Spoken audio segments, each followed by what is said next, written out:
Hello everyone, কি খবর সবার? আশা করি সবাই ভালো আছেন।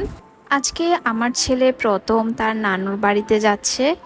প্রথমে ভেবেছিলাম গ্রামের বাড়িতে যাব না, যেহেতু বিল্ডিংয়ের কাজ চলছে, তার মধ্যে আমার ছেলের অনেক ছোট। পরে আমার বোন কোনোভাবেই মানবে না, আসতেই হবে। বিশেষ করে আমার বোনের জন্যই আমার ছেলেকে নিয়ে যাওয়া। গ্রামের বাড়ি যাওয়ার সময় প্রতিবারই আমার এই রোডটা কেন জানি অনেক বেশি ভালো লাগে। যখন বাড়িতে আসি তখন আমার একদমই ইচ্ছা করে না আমি আবার বাসায় যাই, ইচ্ছা করে আমি যেন এখানেই থেকে যাই। আর এদিকে সারা রাস্তায় আমার আম্মু একটু পর পর কল দিচ্ছে, আমরা কতটুকু এসেছি, এতক্ষণ কেন লাগছে। আজকে আমার আব্বু আম্মু তো অনেক খুশি, তার নাতি তাদের ঘরে যাচ্ছে। আর আমার ভাই থাকলে তো আরো বেশি খুশি হতো। আমার ভাই আমার ছেলের জন্য অনেক বেশি পাগল। দেন গাড়ি থেকে নেমে সাথে সাথে আম্মুকে কল করে বলে দিয়েছি যে আমরা চলে এসেছি। আর এদিকে আম্মু তো শোনার সাথে সাথে রাস্তায় দৌড়ায় আসছে তার নাতিকে কোলে নেওয়ার জন্য। আম্মু এত বেশি খুশি।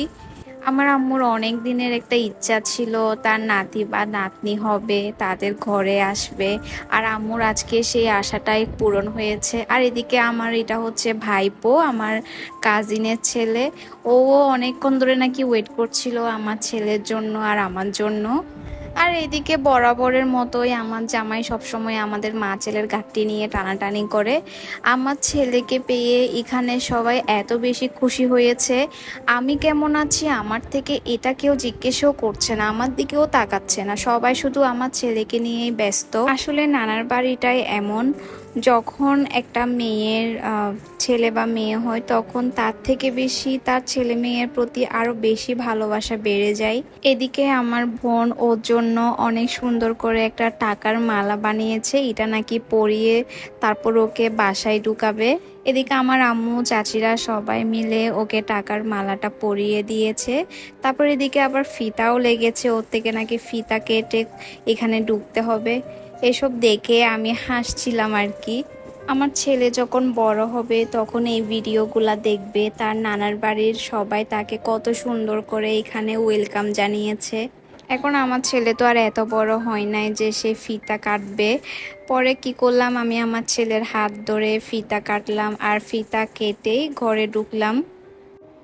দেন ফিতা কাটার পরে এখানে বাসায় ঢুকে দেখি আমার বোন এখানে যতটুকু পেরেছে আর কি সুন্দর করে এখানে অনেক কিছু দিয়ে টেবিলও সাজিয়েছে। ঈদের দ্বিতীয় দিন তো কোনো কিছুই পাওয়া যায় না, তার মধ্যে আমাদেরও আসার কোনো প্ল্যান ছিল না। হঠাৎ করে প্ল্যান করলাম যে আমরা আসব, যার কারণে ও কিছুই করতে পারেনি। তবে যা করেছে আমি বলবো অনেক বেশি করে ফেলেছে।